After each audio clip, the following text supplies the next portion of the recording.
Hello and welcome to your astrological vibrations for Wednesday, July 1st, 2020 by Gaia Blooming. I am Mimi and our energy mantra for today is I value the lessons the feels bring me. And I cannot believe it's July. And here we go, some more shift. We have Saturn, flashing cards at you. Saturn retrograding back into Capricorn today.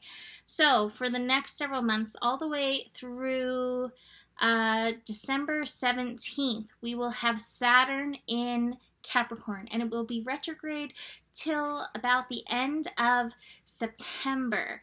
So we have all this time from now to September to keep working deep into these Capricorn lessons. Now we know they're up and they're deep, as we just had our second meeting of Jupiter and Pluto in Capricorn. But here comes Saturn, and Saturn's like, we are going to get this karma right. We are going to get into these lessons. We're going to get this figured out. We're going to work through it. So to me, the biggest, best, most important lesson of Capricorn energy is the lesson around purpose. We all come here with a mission. We all come here, meaning to Earth, with a purpose. And so Saturn in Capricorn doubles down for all of us on that lesson. What is your purpose? What did you come here for? Where are you being called to step up, to step into this energy? So over this time of Saturn in Capricorn, that's an important thing to look at for yourself. The other thing is that with Saturn in Aquarius, which is where Saturn will be going once we finish this, we will be building anew. Saturn in Aquarius does represent a bright new future, and yet there are energies that really need to be dealt with in this 3D planet. Whether it has to do with purpose or authority, society in general, karmic lessons. It's really time to dig in and be willing to get dirty. Be willing to go into the shadow energies of this. I actually pulled, because I love this deck, from the Chakra Wisdom Tarot, the 10 of Swords for this energy. So as you can see, there are definitely energies that we need to face. One of the other big key words that I utilize when it comes to Capricorn energy is responsibility. And it's not just where you're being called to show up, but it's like how you are called to respond to that which is going on in your life and in the world. So what is your responsibility? How can you respond from the highest and best place? And certainly we have many situational energies right now on this planet where we are being called to step up and show up in our highest and best. And what that looks like for everybody will be different. So this really is a call for you to look what's going on and how you personally are being called to show up in this energy. It's also interesting because Capricorn energy does rule rules and government and structures, and obviously we see a lot of that going on, and here in the States we will be going through, most likely, a presidential election come November. So with Saturn in Capricorn, again, we have to tune into what are the best choices, what is our responsibility for ourselves as a country and for the rest of the world, as we are all in this together. So this is just some of the energy. We will keep digging into it as we move through, roll through this Capricorn energy. But really do look at the power and look at the authority energies and see where you can take that back. Because I feel like that's one of the big lessons of this time, is really coming back into a purpose and our own sense of authority. So besides that, we also have Mercury squaring Chiron. So if you remember yesterday, we had the Sun squaring Chiron. Today we have Mercury squaring Chiron. Again, Mercury and the Sun in Cancer can get stuck in comfort zones.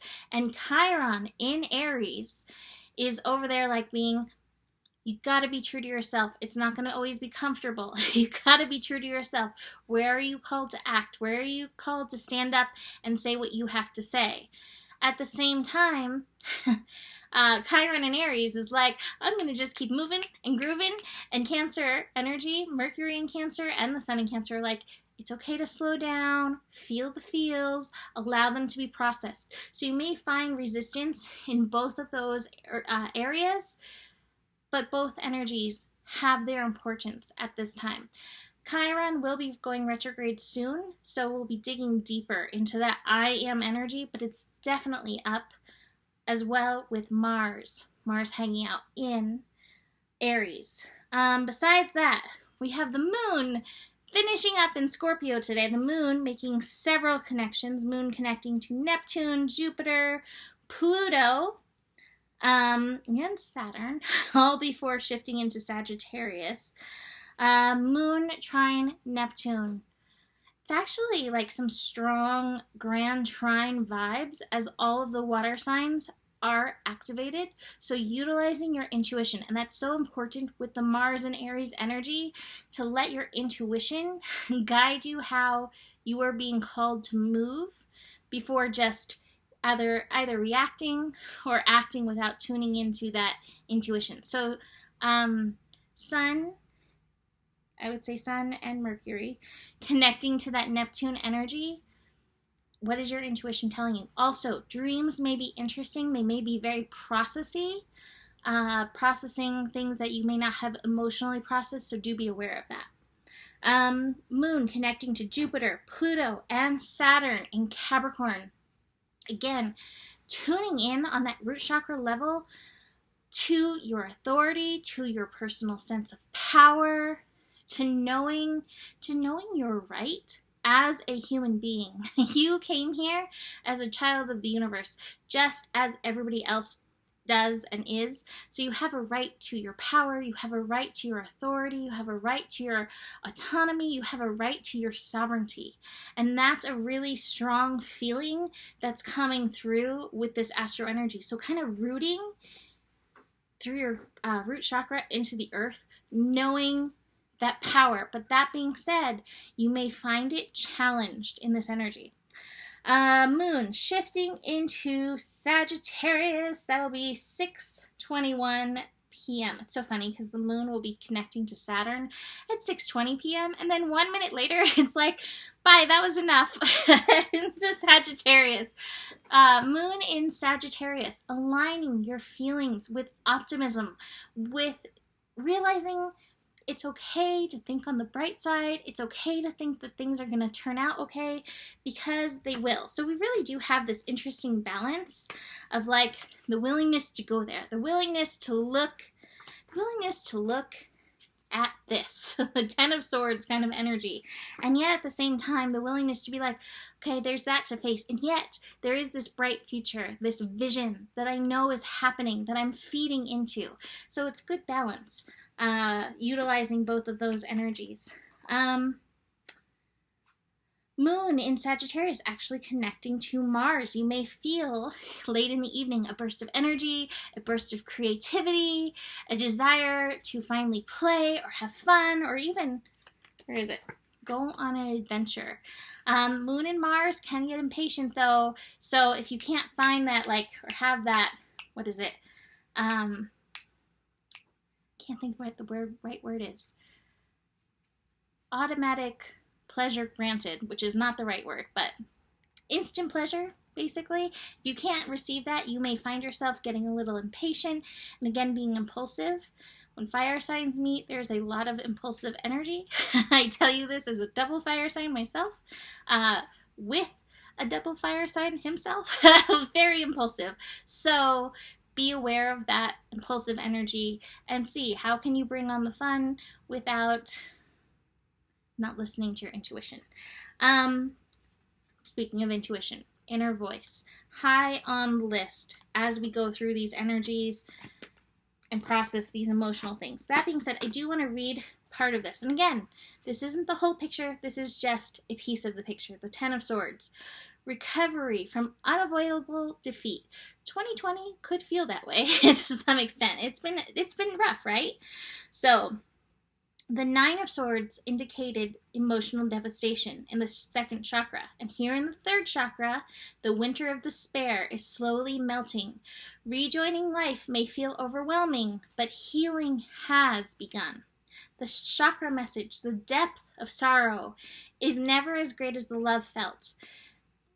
This may be time to recover. Hit rock bottom, leave a job, feel the pain lifting. Indication, don't rush yourself.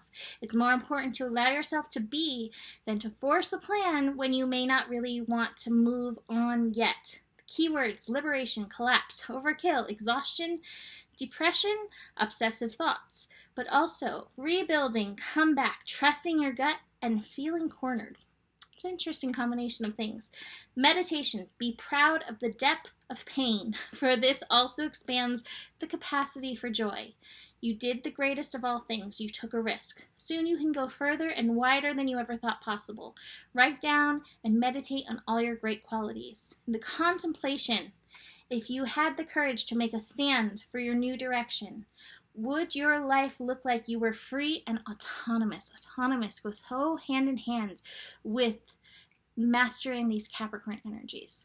So this card, while intense, I mean, it goes hand in hand with these 2020 energies. There is intense work to be done, but we've also done a large part of it. So now we just have to go in and we have to clean up the mess, clean up those last few lessons, and trust in the bright direction that our souls are guiding us on. All right.